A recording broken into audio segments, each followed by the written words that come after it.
Welcome in everybody to another episode of the Fifth Quarter Podcast. I am your host, Devin, joined once again by my co-host, Jaden. He is back from IR, back from getting his wisdom teeth removed after missing the previous episode, but we're grateful to have him back. We got a jam-packed episode as always, lots of things to get into, but you guys know the drill. Returning back, what do we got for pregame talk today? All right, so today we got, what do you think is the most valuable trait to have as a wide receiver? And it's just like, it's not a trait to have, more so like, what skill set do you think is the most valuable as a wide receiver? Okay. And that could go from route running to hands to speed to physicality. I'd say all those things. I was thinking about IQ. I don't know. That kind of plays into a lot of things, though. IQ can play in route running. I was going to ask you, when you asked this question, are you kind of more thinking of it as just the, kind of just route running, speed, hands, just kind of the basics? Or are you saying, like, what is the most, like you said, IQ? Because that's something that rang in my head, where it's like Puka Nacua is one of the best receivers in the league, and obviously he does a lot of things well, but I think his best trait is his IQ and understanding, defenses to I would say IQ probably not. That kind of goes. Okay. That can kind of go into like almost everything. Almost all of those categories. How fast to run your route, when to do this, all that. Understanding the release, sitting down in zones. Yeah, and that even plays into the corner. Yeah, route running. Yeah. So I'd say the main four: physicality, hands, route running, and speed. And you could rank them if you want, or you could just say, like, in your opinion, what is the most valuable? Like, I think building a receiver, the number one trait you'd want them to have be elite. I think the biggest trait, without a doubt, honestly, is route running. And I don't even think it's particularly close. And the main reason why I say that is obviously separation at the next level is the biggest thing that you can have for a receiver coming out of college. That's like the number one thing that they talk about. Can you separate at the next level? And when you have these top receivers, that's what they all do at an elite level. You don't see many guys at the top of that ranking that can't separate. It's very rare. I think the highest receiver that would be on that list is like a Drake London. And it's not to say that no, and I'm not knocking him. Bad. That's bad. Listen, that's a bad one. I'm gonna listen. Because I wasn't saying that he can't separate. What I'm saying is his archetype, as far as being his main trait, what makes him as elite as he is his hands and his jump ball ability. Those are his two biggest things. And I'm not saying he's the worst separator or he can't separate, but I think coming out of college, that was his big thing. It's like he's just jump ball, go up, get. Coming out of college, yes, but at this point in his career, he's an elite. Right? Yeah, he's now evolved into that, and that brings me back to I was gonna say like T. Higgins. Yeah, T. Higgins, I think is a better example. Even but I was like George Pickens. I was more so talking about, I guess George could be in that conversation now, but I was more so trying to find like the highest ranked receiver that necessarily wasn't the elite of the elite at separating coming out. And and that, what I mentioned him a second ago, but that's bringing me back to someone who made me especially, emphasize that I think route running is the biggest trait. Is you look at Keon Coleman. Keon Coleman was, a former first round pick for the Buffalo Bills, and his biggest knock coming out was he was a jump ball guy, and if he can develop that separation at the next level, the Bills could have a stud. And so far he hasn't been able to do that. And that really is the separator for these top receivers. At the end of the day, if you can't get open, you're not gonna thrive very well in this league. And that's the thing why I don't think like anything like speed, or I guess, man, hands really are up there now that I'm thinking about it. It really is between I think What were the four that you said? Route running, speed, hands, physicality. Those are the four that you mentioned. I think it goes route running, hands, speed, physicality. And I think hands is right behind route running, just because there's so many receivers in the league who do a lot of things well. And it's literally just if they can just catch the football. I mean, you saw that on this previous Thursday night game where Adonai Mitchell, who was previously with the Colts, who struggled with drops his whole career so far, and even that was the thing that he struggled with in college, you see him now go to the Jets, hopefully finding a new home. And even though, the quarterback situation over there isn't great for a player like that, he just had so many mental errors where it's like these are layups for receivers to catch these type of footballs. And he's not able to come down with it, especially, what was he, a second-round pick? I mean, a pretty highly touted prospect. And it's just like, man, I think it's really close with hands and route running. But I think route running is for sure the biggest one, because in order to be one of these top receivers, you really need all of them. But I think route running would be my number one if I had to say so, with hands slightly behind that. But yeah, that's a great pregame talk as always. We got a couple things that I want to go over from this past weekend of football before we get into the main topic of this show, which is going to be regrading some of the biggest moves from this previous offseason. And I want to start out with some pretty big injuries that went on. Starting out with Jaden's Atlanta Falcons. And I even want to talk to you a little bit about the Falcons after this. ESPN sources, Falcons quarterback Michael Penix suffered a potential season-ending knee injury during Sunday's loss to the Panthers. Penix will be seeking a second opinion, but it is not encouraging. And to go along with the, franchise quarterback over there in Atlanta, or, hoping to be franchise quarterback, the franchise wide receiver Drake London suffered a PCL sprain and is out this week and potentially more. It's not looking great for Atlanta, especially considering that they traded their first round pick, which I believe is slotted at number 8 currently. And it's a mess. It's a mess. I mean, to just be honest with you,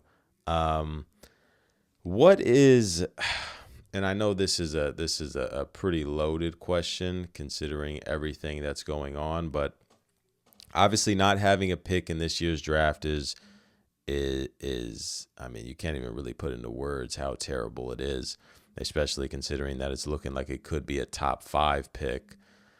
What is your worry level with the Falcons when you consider everything? When you consider not having a first-round pick in this upcoming draft, a quarterback that had dealt with injuries in college, now dealing with more injuries in the pros, and also I think has had a very up-and-down season and maybe hasn't showed as much as people would have liked.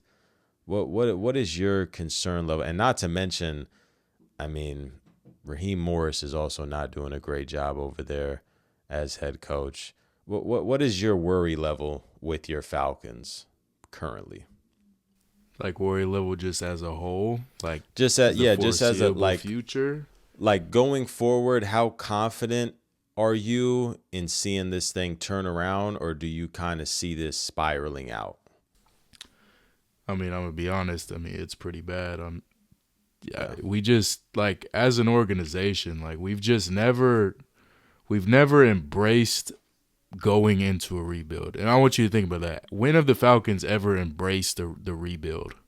Yeah. Like, when have we ever fully just sat down and, you know what I mean? I don't want to say tank, but I mean, like, it's like every season we go out, we make these little moves and we try to win, and when we try to, at least take the division, stay competitive. And we've had, like seven wins in like 4 of our last 5 years. And it's just like, I think Arthur Blank just needs to sell the team, bro. It's really bad. We wasted another year. We drafted a older quarterback who was very raw, and we went into this season in the offseason. We traded our first round pick to trade up and get a pass rusher to improve the defense. That's been a big problem over the last couple years, especially our pass rush, like historically bad pass rush. And a lot of that got fixed, but it's like we just wasted a season and we're bad. Like we put all our eggs in one basket and we're just bad. And I can't emphasize enough how worse it is with not having a first round. That's what I'm pick. saying. It's like we just wasted a season. We wasted an amazing Drake London year. We wasted a potentially great Bijan year, behind bad play calling and bad play design and bad everything, bad coaching. And it's like now Penix, it's looking bad. I mean, who knows if he'll be even ready to start the next season. And even going into this season, it's like we're doing all this and, putting Penix as a starter, and we just didn't know what we were going to get. I mean, he's so raw. He played, 4 games last year, and, we just haven't seen enough. And I'm not totally out on Penix. I mean, it's been a lot of ups and downs this year, more downs than ups, more mid than up, but it's like we just don't know what we're getting yet, and we just wasted a year. We don't have a first-round pick next year. It's a rough situation. There's not many bright spots to look at with this team. I think, I mean, you want to try to find something. I think the biggest thing really is just that your defense has looked a whole lot better than it has in previous years. And, I mean, even though I would say James Pierce Jr. definitely isn't worth an extra first-round pick. He has shown flashes. Obviously, still a rookie. Still very raw, but it's not even about the player. It's just about making the move and in a win now situation and just being fucking terrible, just horrible play, just not prepared every week. And it's just it's just bad coaching. It's like it just comes down to bad coaching. Like I promise you, horrible offensive coordinator Raheem Morris is just a horrible decision maker. And, it's just bad. Like James Pierce, he's been all right this year. He's not, he hasn't been horrible. And it's like we traded, like Jalen Walker was the right pick. He's been great this year. But James Pierce trading up for him, it is what it is. We think that was our guy. And he's not even an every down player. He's really, comes in on obvious pass situations. He's not, really in for run stopping situations. And like I said, it really doesn't even come down to the player. It just comes down to the decision to trade the pick and expect to be good or at least, fight for that, a playoff spot or the number 1, seed in the NFC South. And we're just fucking damn near dead last in the South. If it weren't for the Saints, I mean, it's just not even competitive. Yeah.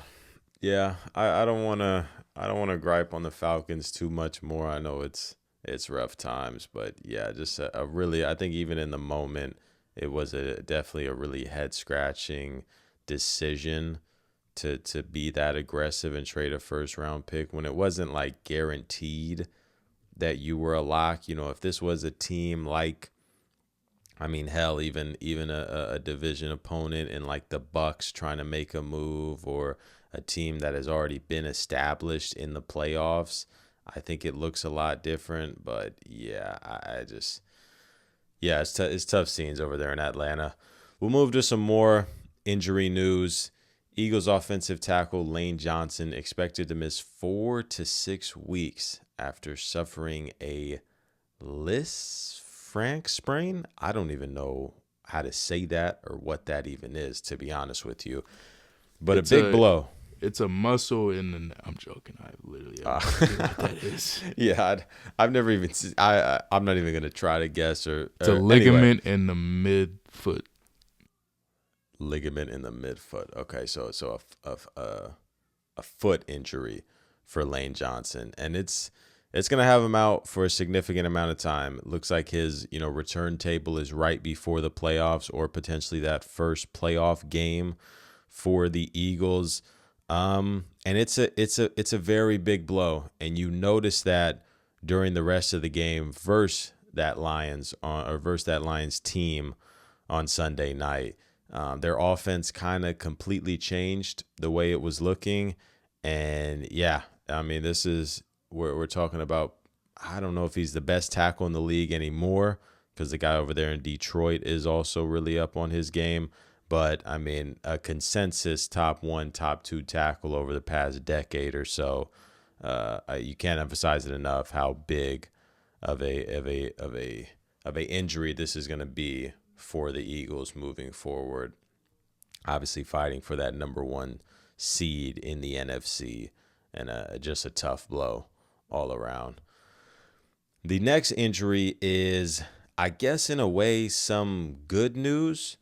Josh Jacobs' knee is structurally sound and no surgery is needed. He's considered day-to-day but could miss the game against the Vikings next week.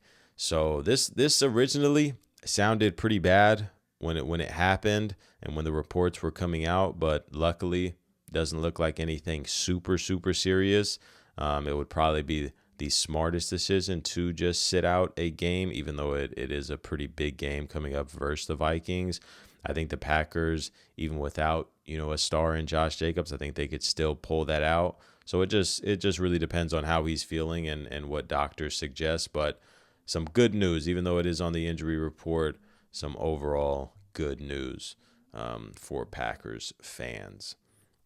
And that's pretty much all of the big injury news. There were some other news coming out from this past weekend. The NFL has suspended Bengals wide receiver Ja'Marr Chase for spitting at Steelers defensive back Jalen Ramsey. Chase denied spitting at Ramsey, but the league determined the video evidence was sufficient to warrant a suspension. Yeah, it was pretty funny to see him openly admit no way. I think he said, what did he say? He said, I didn't spit on that boy. And he said it. I open my mouth to that man. Yeah, he said it weird when he said it too. And it was why did he say it like that? And then you watch the video and it's clear as day that he spit on him. So yeah, I mean, we already saw this happen literally before the first snap of the NFL season when Jalen Carter spit on Dak Prescott. So the league obviously doesn't take any of that. That's a pretty high level of disrespect to spit on somebody. And Ja'Marr Chase, one of the best receivers in the league, getting hit with a suspension that will definitely hurt the Bengals, even though, I mean, realistically, they are, 3-8 now? I don't think there's a chance that they have any hope. He's also forfeiting his purse for that game.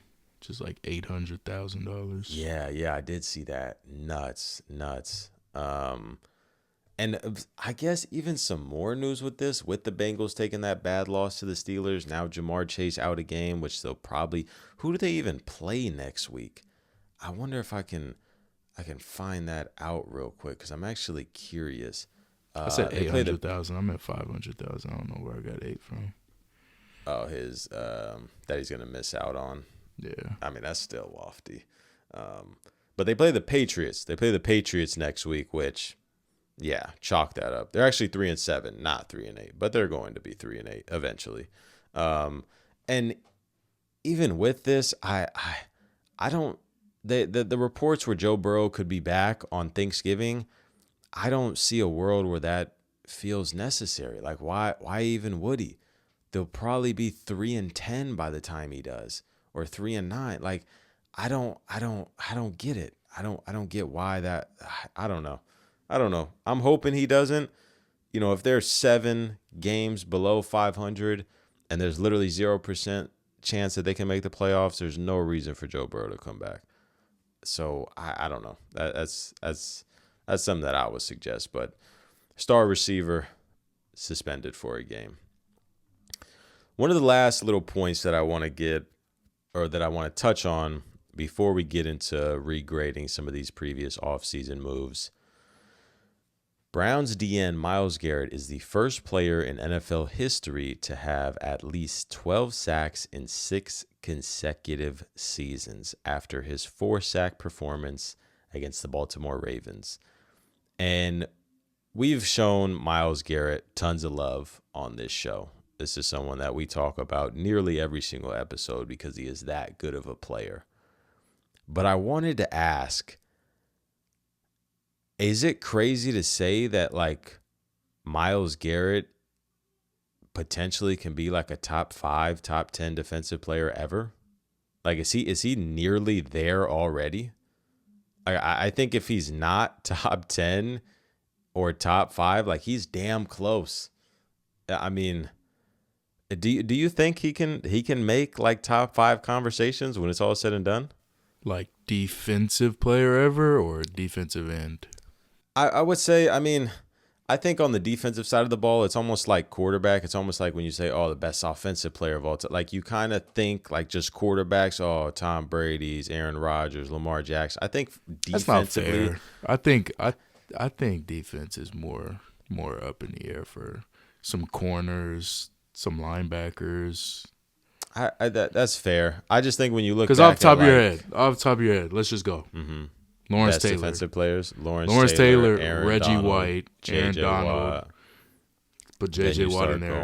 Deion Ray Sanders, Lewis, Ray Lewis, Ed Reed, Charles Woodson, Darrell Revis.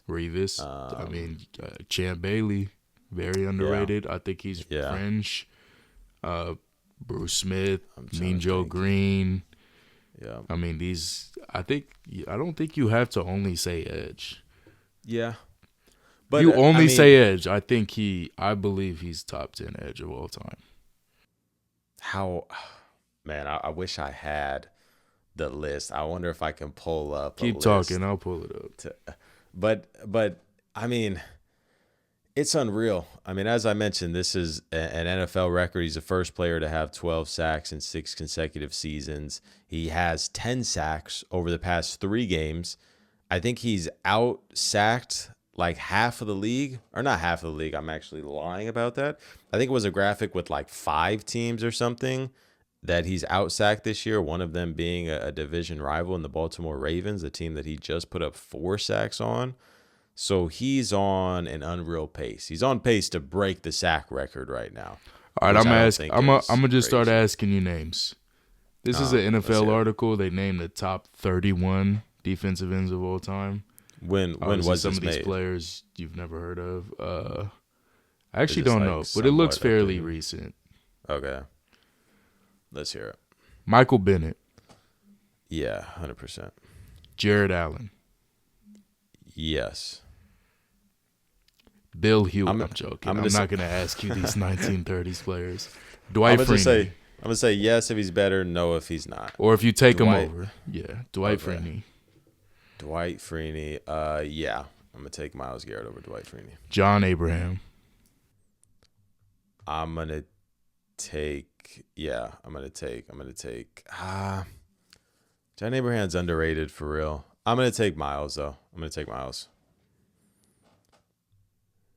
Richard Dent. I'm going to go Myles. Charles Haley. Charles Haley's really good. I'm going to go Myles, though. I'm going to go Myles. Julius Peppers. I think I got to go Pep. Julius Peppers. I mean, it's tough, bro. What Myles Garrett is doing right now is pretty nuts. But I think I would go Pep. I don't think Julius Peppers ever peaked as high as Myles Garrett has, though. You don't think? I mean, his was just I think he's just very consistent. Yeah, that's what I'm saying, though. I just don't think he his best season. I don't think he was as dominant as Myles Garrett. I'm sorry. And Julius Peppers was really good. I think what I may value Peppers a little bit more. Peppers was a lot more disruptive as far as like forced fumbles, deflecting interceptions, passes deflected. Like I think he's up there all time in all three of those as far as like defensive linemen and edge rushers. Like he was like consistently a guy that was like 5 forced fumbles a year. Yeah, and he could also drop into coverage and stuff right. too. He was very, very versatile. But that's close. I mean, it really is a toss-up. I think that's the closest one that you've said so far. I mean, they got Peppers at 18, by the way. Really? That feels low. I mean, there's a couple guys in here that, like, I'm not even going to ask. A little older? Okay. Well, let's hear some ones that are above. Too Tall, Ed Too Tall Jones. I mean, I know of him. I don't know enough to really say. I'm not too familiar. I mean, obviously I know him, but I'm not too, like, literally familiar with Howie his game. Long, another one. It's in the 80s. Like, I'm sorry, it's bro. a little bit I'm taking older. Myles Garrett, I'm going to be honest. Jason Taylor. I would go Myles. Taylor was good, though. Jason Taylor was really fucking good, bro. Michael Strahan. I would go. Call me crazy. I'm going Myles Garrett. Yeah, I think I would too. I think even with that, I think Myles Garrett, or not Myles Garrett. I think, I mean, I could be mistaken, but Michael Strahan, wasn't his sack record like his only really peak, like elite year? Or am I mistaken? Did he have like one or two more mistaken. Really good? He had some other. He has like 140 sacks in his career. There's no way he. I wasn't saying like his only good year, but I thought like did he ever crack like 15 or so? He had 18 and a half, 15 and 14. Okay, so I was a little bit mistaken. I'll take that L. But I think I would go Myles. Like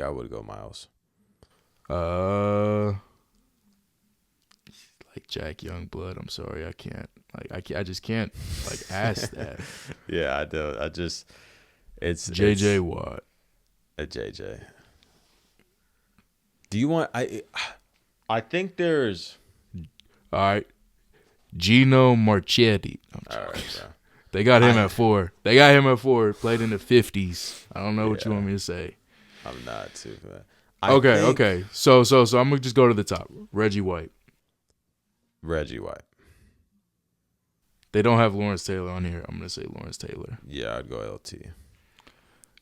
Deacon Jones. That's Deacon another Jones. one. That's like 173 sacks in his career. I mean, that's a little bit, not a little bit. That's a lot of bit before my time. So I'm not super. Obviously, I'm not watching Deacon Jones film on my free time. But what I do know is Deacon Jones does have multiple 20 sack seasons. That's what I do know. I mean, out of respect, I'd probably go Deacon because of that aspect. I mean, multiple 20 sacks. That's like only J.J. Watt is like the only other person. I think him and did Aaron Donald get 220? I think we got to just say like since 1990 or since 1990. I think 90s. Because I know of these players. I know what they've done, but like I can't tell you like who affected the game more because I'm not watching Leroy Selman film, Gino Marchetti film, Doug Atkins. Yeah, and I think it just at the end of the day, it is a different game. I mean, it's not to disrespect anybody, but it's like a Wilt Chamberlain in basketball. I mean, despite you dropped the Myles Garrett in the 80s, and I'm sorry, dude. They're they might burn him for witchcraft the way he'd be moving. I mean, he literally teleports on the field. We have 4K definition film, and like you have to slow it down frame by frame to watch him hit this Euro step on the guard, like to see exactly it happening, like every frame. Like it's just the way he moves. Like I just don't know if I've ever seen someone that size move like that. I think as far as defensive line, I really think there's only like 5 that I can for sure be like is above him all time. Like for sure. And there's like a couple other ones where it's like up in the air. But I mean, give this like the rest of this year and next year, and I don't think it's going to be close. I think it's only going to be like J.J. Watt, Aaron Donald, and like Reggie White, LT, but then again, still, it's like the same amount that I'm saying. It's going to be tough to get ahead of some of those guys. I know JJ Watt's prime was really short. Not like really, but it was like, what, a 4-year, 5-year-ish window. But I mean, it might be the best 4 to 5 year window of a defensive player ever. I mean, he was that dominant. So it's just, I'm also biased. That's like one of the first NFL players that I really grew up watching and really just loving. Like I would literally watch Texans games because of JJ Watt. So that I'm a little bit biased to that. But I mean, just watching Myles Garrett every single Sunday. I mean, we're blessed, bro. We are blessed. This guy is unreal. And if not a top 7-ish edge defender ever, he's damn close already. And is he 30 yet? Did he just turn 30? Or is he not even 30 he's yet? 30. I think he's 30, yeah. Let me see. No, he's 29, bro. He's 29, bro. That is crazy, bro. He's only 9 years into his NFL career, bro. And do you want to hear something even crazier? If not for an injury that made him miss 6 games his third year in the league, he potentially could have 8 years consecutively of 12 or more sacks. Because that year he played 10 games and had 10 sacks. That's nuts, bro. That's nuts, bro. This dude is not real at all. One of the true, what about his rookie year? What did he have? 7 sacks? He had 7 in 11 games. Yeah, that's true. He could hit 10. Yeah, he's, I mean, one of the true generational pass rushers that actually lived up to it. I mean, what a sick player to be able to watch. But that's all the real NFL news that I wanted to go over in today's show. And let's just get straight to it. Let's get to the big portion of this episode, and that is going to be regrading last off-season moves, some of the biggest moves that happened. Not all of them, but just some of the bigger ones that have been playing a huge role in this season. We got, 1, 2, 3, 4, 5, 6, 7, no clip form. We got 7 trades / signing / moves that we want to go over. And obviously we're not doing this show when these moves happen, so it's not like our grades. It's kind of like a consensus, what the media and what the public reaction was to it when it first happened. And the first one that we want to look at is Sam Darnold signing with the Seahawks, 3 years, $100 million. And honestly, when this first happened, the media and the general public was kind of like up in the air about it. I think some people liked it. Some people didn't like it. Some people were like, it's whatever. I think majority were like, it's like a C-ish, like C, high C, low B-ish range, C plus, B minus range. And I think it's been easily the opposite. I mean, is this an A plus? You would say an A? I mean, I know it's a tough thing after the game that he just had, but am I wrong to say this is an A plus signing? Considering I feel like that's a bargain for one of the best quarterbacks in the league now, and I feel like they just got a franchise quarterback. Yeah, quarterback, right? For essentially $33 million a year. I think. How old A is Sam plus. Darnold? Over under 27.5. Over, because he was 2018 class. So this is his, 8th, 9th year? He's 28 years old. Yeah, I was going to say, he's got to be older than that. But I think an easy A+, honestly. Are you at an A+ as well, or an A? What are you at for this one? Yeah, I'll give it an A. A. Yeah, I think I got to go. Despite, I get it, last game was not pretty. Not honestly. And they still almost won. Yeah, that's what I was going to say. Despite the stats, it wasn't pretty for either quarterback. Those defenses are 2 of the best in the game, and it showed that. I mean, I'm hoping we can get a rematch in the playoffs. That was my prediction a couple episodes ago about the Seahawks and Rams meeting in the playoffs. But what a game that was. And Darnold, again, just some nasty stuff. You want to throw it away. You want to move on to the next one. But I get it. It was a really rough game, and especially giving it an A+ after that is not, ideal. But disregarding that, every other game he's been a top 3 quarterback almost in the NFL this season specifically. So in my opinion, I think that's an A+. The next trade is probably going to be the exact opposite. We have Geno Smith traded to the Raiders for a 2025 third-round pick. Geno Smith also received an extension after the trade from the Raiders, a 2-year deal worth $75 million. Yeah, this is an F. I mean, point blank period. There's nothing more to say about that. The Raiders are now 2-8. And Geno Smith looks like one of the worst quarterbacks in the league. He leads the league in interceptions. The Raiders lost a third-round pick when they could have. Was that the pick they took Jalen Milroe with? I was looking for that. I think they traded it because I wanted to try to find who they selected with that pick. And I don't know if they traded their own pick or if they traded this one. But I'm pretty sure they only selected one player in that third round. Yeah.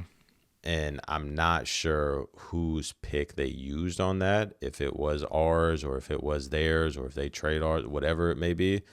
But I know that they didn't have 2 third-round selections, so they had to have moved one of them.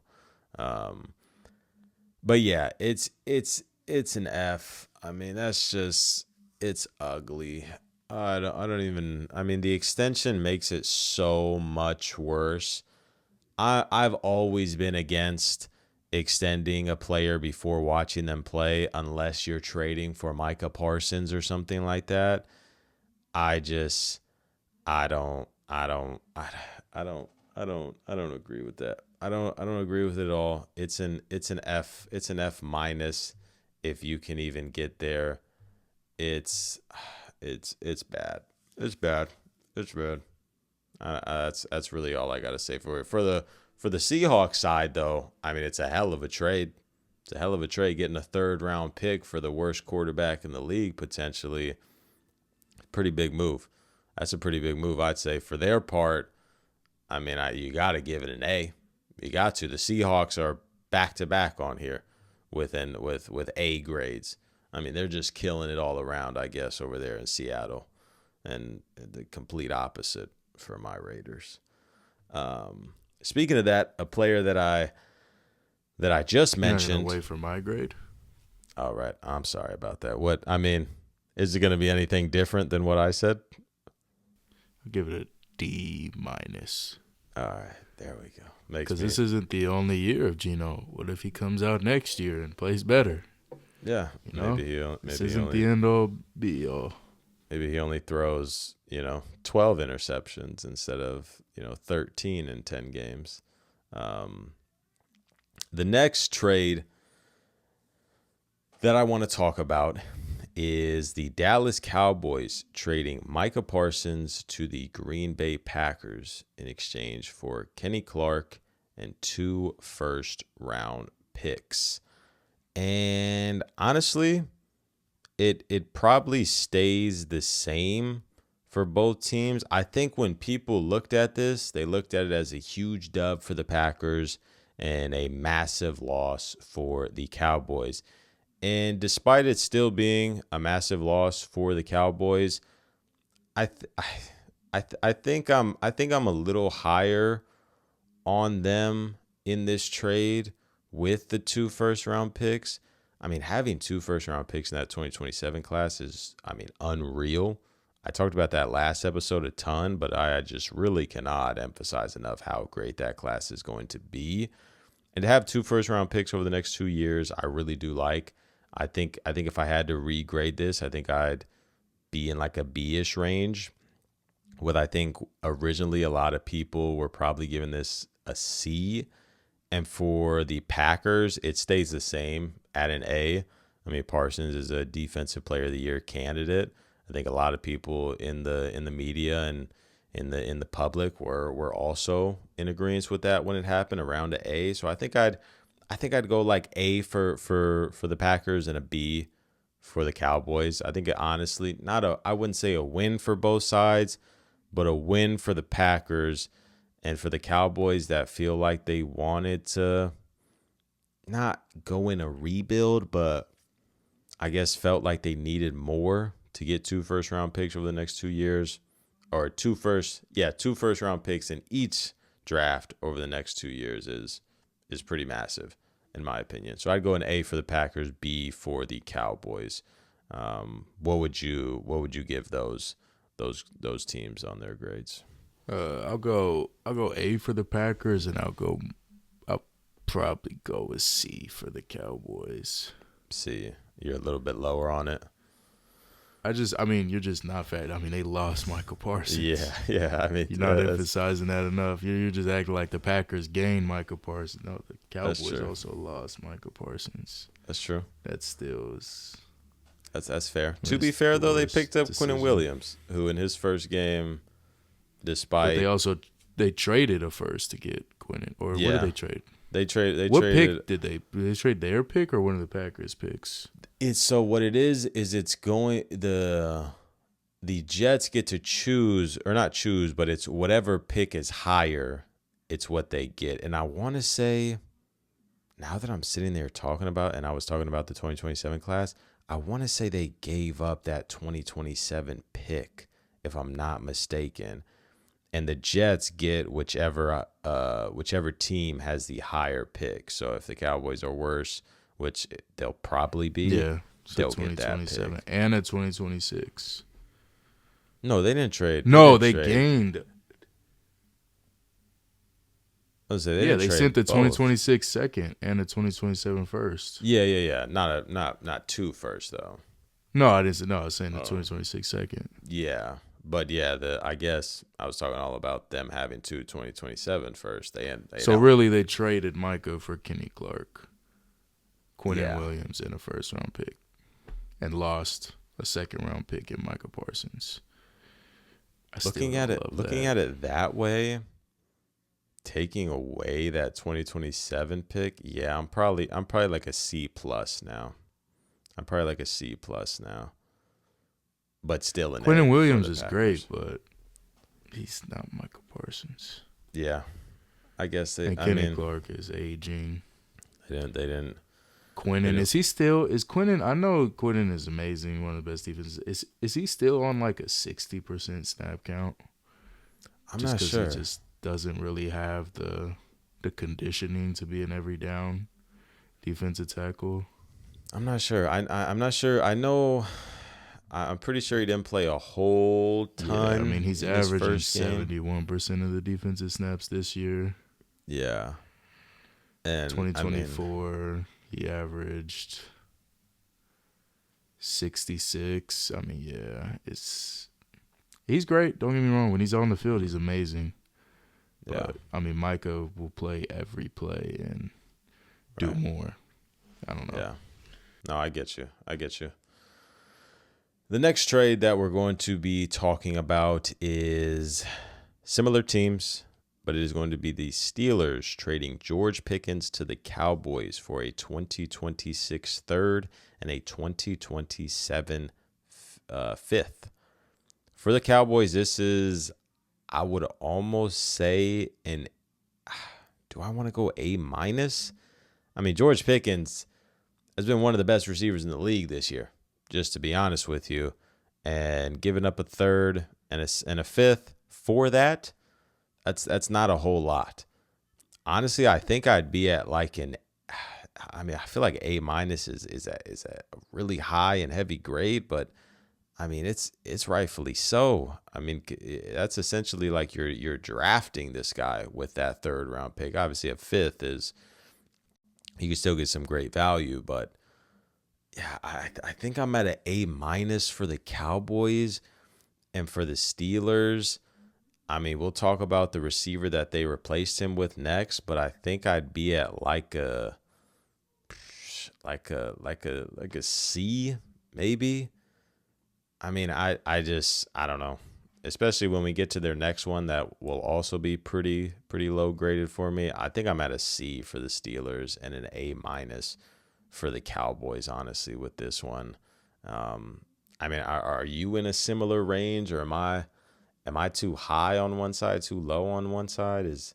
What are you thinking off I of think that? it's a combination of both for me. Mm-hmm. I think I give the Cowboys like a B plus. Mm-hmm.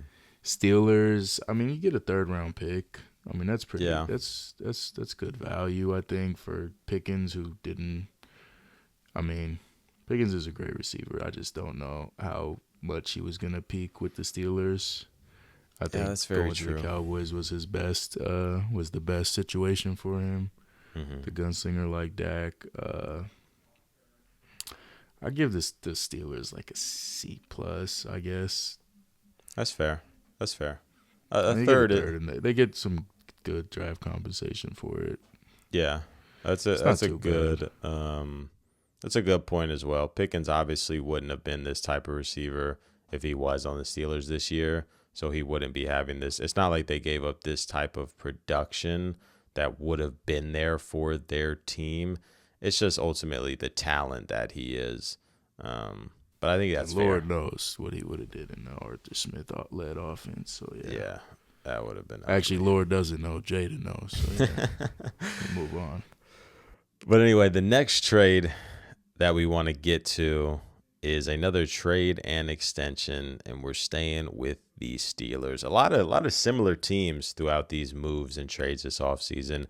That's the Seahawks and the Steelers. Seahawks trading DK Metcalf to the Steelers for a 2025 second, and the Steelers immediately extending DK Metcalf to a 5-year, $150 million deal. He got a lot. He got 5 years, really? Yep. He got paid. He got paid big time. And I feel like you don't see players get that long of a deal, like when they're not like, not like drafted not like by the the max.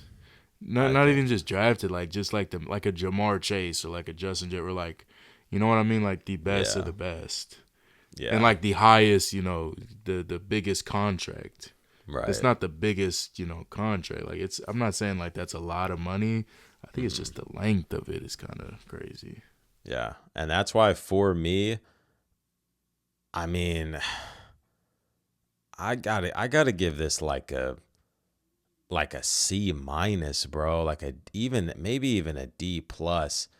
I mean, you give up a 2nd-round pick for a receiver with a team really with no direction. Like, they're gonna stay competitive for sure because it's the Steelers, but like, what, you're gonna have a receiver that you're paying, $30 million to, who's not even a top 10 guy, not even a top 15 guy. And I don't know. I wasn't a fan of it when it happened. I just felt like it was such a Steeler move to try to stay competitive. And it's like, that's just a lot of money tied up into one player. That's not, really that much of a game changer to the level of some of the other receivers in the league. And you also give up a 2nd-round pick in doing, I don't know. I'm at like a C. I think if I had to give my final grade, I think I'd be like at a C minus for the Steelers, and for the Seahawks, honestly, like a B plus to an A minus. You get a 2nd-round pick, and you get to free up that room to give JSN the full spotlight, who's looking like a top 5 receiver in the league. I mean, a great move from the Seahawks, which it seems like they've been doing the whole offseason and this season going into it, with their 3rd time being on this list so far.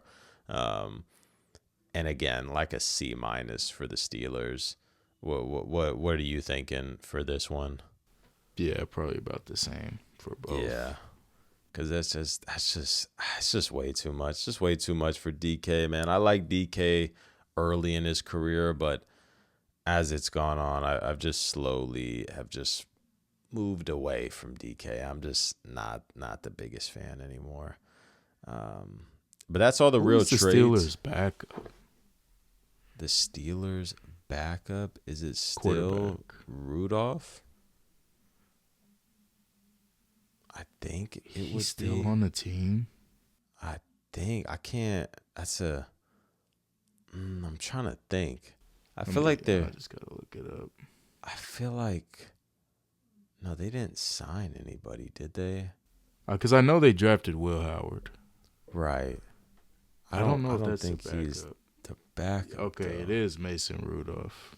All right. Damn, he's still on the fucking team. he's a Steeler, bro. Up there for that fucking long. Through in and throughout. He's on Tennessee last year, and he signed with Pittsburgh again. Yeah. Okay. But yeah. How do I not remember him on Tennessee? I mean, Tennessee was fucking awful. When you say that, I do vaguely remember that signing, but it did slip my mind when I was like, oh, it's Mason Rudolph. I was kind of under the impression like, yeah, he's just been there for the past few years. But when you say that, I do remember that, but it did slip my mind. But yeah, that's the last trade that we got on this. We have 3 more signings that we want to go through. Davante Adams to the Rams on a 2-year, $46 million deal.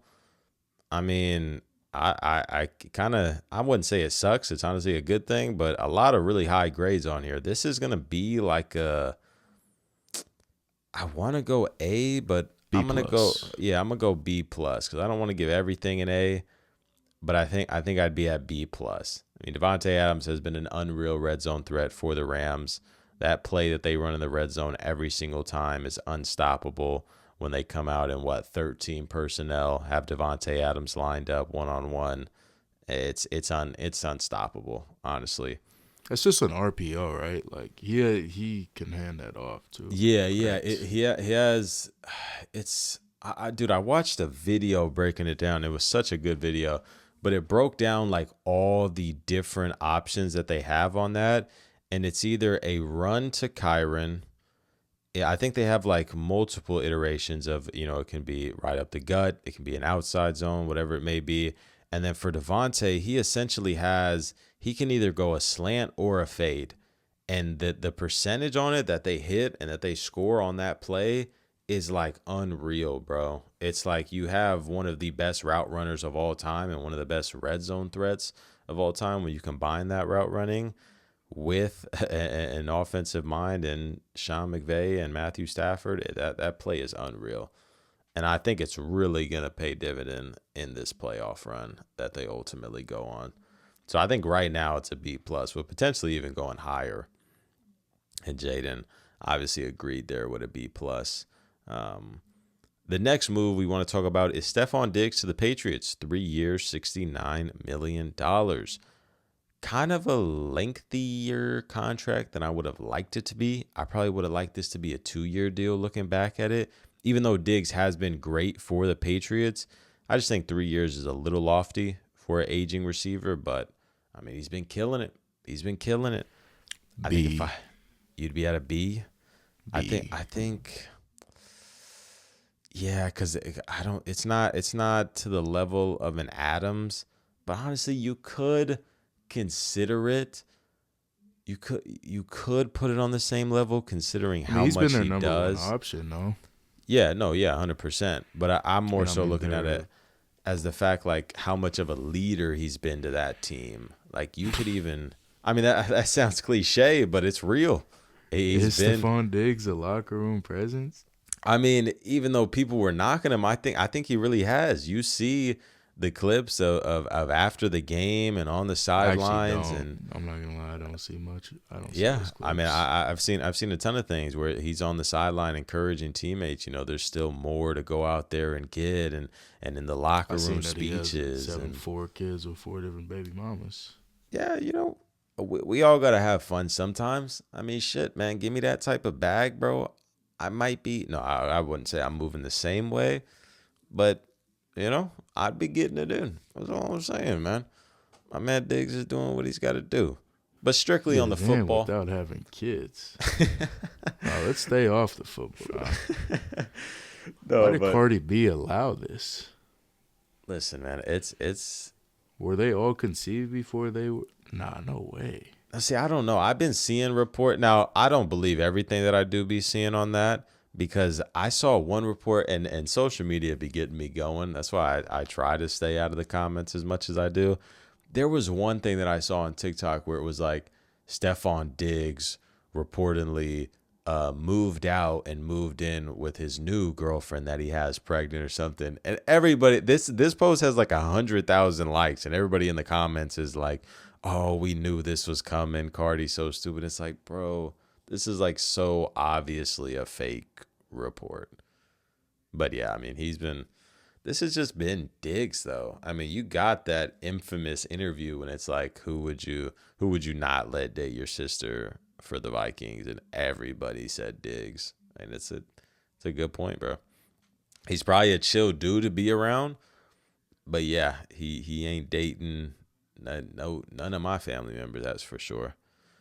But anyway, back to grading this signing. I think I'd be also at I might give it the same grade as Adams. I think I'd be at a B plus. And Jaden said he'd be at a B. And the last move that we want to talk about is Daniel Jones to the Colts on a 1-year, $14 million deal. I think considering now, see, this is the tough part when you have to put all things into consideration. Do you think we should go about this considering everything? Because what I was about to say was you consider the contract, a 1-year, $14 million deal. That's a bargain for what Daniel Jones is doing this season. But also, it probably sets up the Colts to give Jones a massive extension, which the last time he had a really good year and then got that extension, he completely went downhill, which this is obviously a way different situation than it was over there with the Giants. But it makes me nervous. It makes me nervous because at the end of the day, despite Daniel Jones, I was looking at it. How? I was looking at it from an Anthony Richardson situation. Because it makes that whole situation even more complicated. Because like, honestly, what do you do? Do you think it's just an easy decision? I think my opinion on this is like it's not a hard decision. I think it's not, but I just think it's ultimately he's over. The 4th overall pick, like you just close the chapter and that's done. He's drafted 2 years ago. I just think you're done with him after. I mean, that's what I'm saying. It is, but it makes it like, damn, it's really over. Yeah. Just like that. Because you have to make the decision now. Right. I think it's like a Trey Lance situation with the Niners, where that was a bad. That was even significantly worse because the Niners traded up. They traded multiple first-round picks to go get him, and they were pretty comfortable moving off of him. What if they would have just took the original thought, which was Mac Jones, what people thought they were going to end up doing? Yeah. What if they would have did that? How different would that have changed? Yeah, it's like the domino effect. I mean, everything in the league could look different. I was thinking about that. Yeah, I'd be thinking about that. Because that was what people thought. People were saying like Shanahan and the Niners, they were in love with Mac Jones. Random tangent here. Do you know why it's called the butterfly effect? You said this to me before, I believe. Do you remember? It's because when a butterfly is in a cocoon and all the colorful, I don't know. What it is theoretically a butterfly flapping its wings could go on to cause a tornado. I want to say that is what it is. I want to say like that's like the exact like definition. I'm going to look this up just so I don't sound stupid. The butterfly effect is the idea that a small change, all right, popularize. Where is the I think it's way more scientific. Oh, here it is. The concept explains how a seemingly insignificant event like a butterfly flapping its wings could theoretically cause a major weather event like a tornado on the other side of the world. So that's why it's called the butterfly effect, because theoretically a butterfly flapping its wings could cause a tornado. Now, is it likely? Obviously not, but it could. That's random. I think that's pretty cool, though. It says cool. It's from a mathematician and meteorologist. He kind of used that as an example, though. It says, so the term butterfly effect originated with mathematician and meteorologist Edward Lorenz in 1972, though it is based on his 1961 discovery of how small changes in initial conditions in his weather models could lead to dramatically different outcomes. He used the metaphor in talk titled, "Does the flap of butterflies' wings in Brazil set off a tornado in Texas?" The concept is a key illustration of chaos theory, which deals with systems where a tiny change can have a massive, unpredictable consequence. Damn. So it is what you said, but it's also like he was playing into the metaphor and just saying more so about like a small thing could have a massive effect of the bigger picture.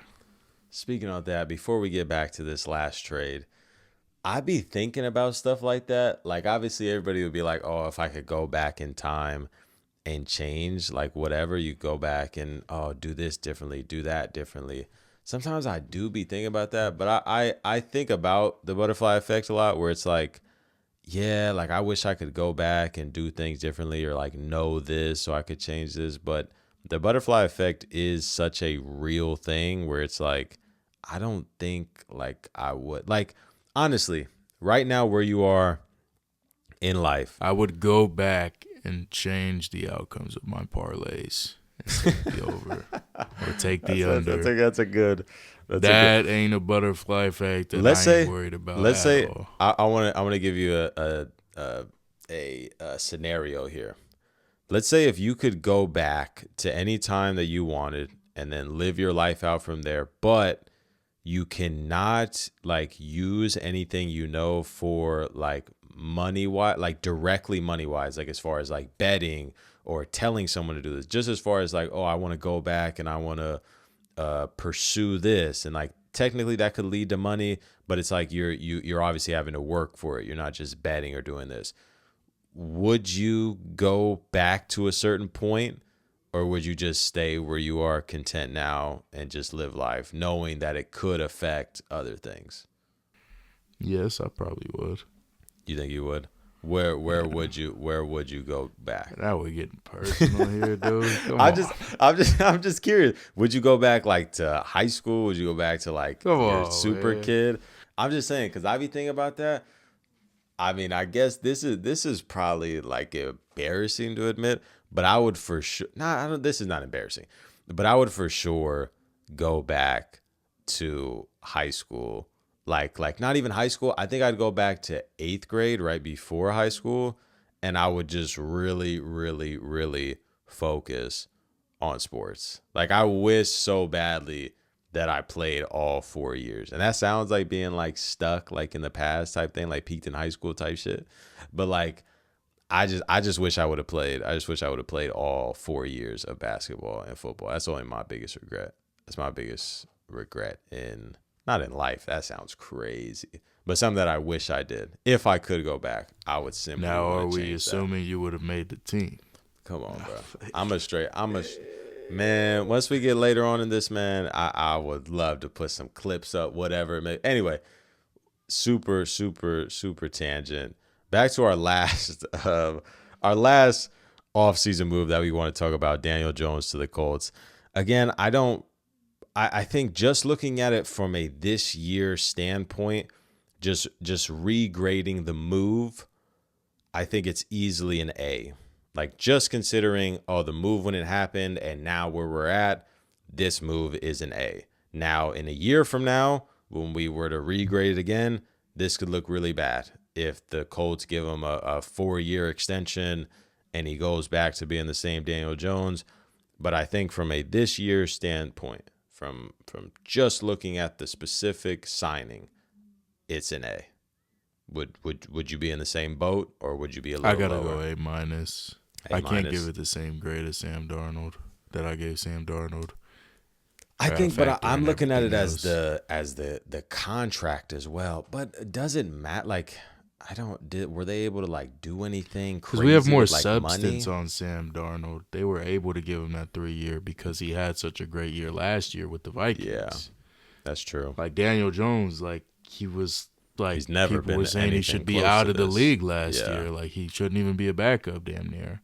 Yeah. And now he's doing this. We don't know how, if he can sustain this. Right. And also with the whole Anthony Richardson situation makes that complicated. It's like now you really just got to give up on this 4th overall pick you picked two years ago. Yeah. That's really going to be so complicated.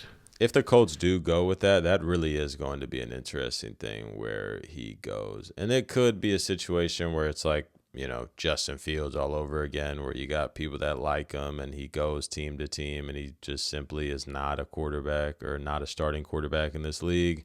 Maybe he just ends up being a backup, a fun backup for many years, but he's definitely going to get multiple chances. Being a 4th overall pick, that's what you do. I mean, Justin Fields was the 11th overall pick or 10th overall pick in his draft, and he's got way more chances than he should have. So Anthony Richardson will get his fair share. But yeah, that's all the offseason. I want to ask a question. Go ahead. This has nothing to do with any of our segments. It has to do with football. All right. Though. And I want you to be very blunt. Okay. I don't want no lollygagging, no dancing around the question. I want you to tell me exactly how you feel. All right. About the Denver Broncos and Bo Nix. How I feel about them? Do not cater to the audience. I want you to tell me right now how you feel about them. Like what? Just like going forward overall just as landscape? A team. Yeah. Just as a team. I think this season, for the rest of the season, I think what you think about them. I think the Broncos have the best defense in the NFL. I think that their offensive line is top 3 in the NFL. I think Bo Nix is a bottom 10 starting quarterback in the league, and I think they are first-round exits. Okay. Am I going to get a lot of hate for that? Probably. But, I mean, you can attack me all you want. Look at the freaking signs that I got up behind me. Talk about my Raiders all you want. Trust me, I hate them more than you do. But that's what I think. I talked about the Broncos a good amount in last episode. Obviously, you weren't here for that one when I was going over contenders versus pretenders. And I did mention, I'm not a big fan of the Broncos. Like, I think everybody in the league besides Broncos fans, they did get a huge win against the Chiefs. But that doesn't change my opinion. Impressive. Yeah, it doesn't change my opinion. I think they ultimately will be first-round exits.